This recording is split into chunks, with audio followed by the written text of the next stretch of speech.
8. maja je malo pred 5. uro popoldne zagorelo v podjetju v Slovenskih Konjicah. Goreti je začelo najprej v silosu za žagovino, požar pa se je razširil na ostrešje. Tuja krivda je izključena, sporočajo iz policijske uprave Celje. Nastalo škodo ocenjujejo na približno 30.000 evrov.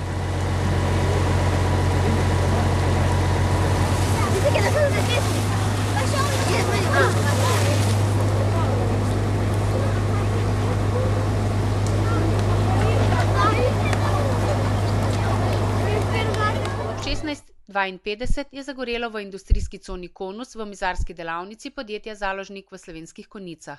Požar so pogasili gasilci IGE Konus, PGD Slovenske Konjice, Loče in Tepanje. Požar je uničil objekt z opremo v izmeri 20x10 kvadratnih metrov.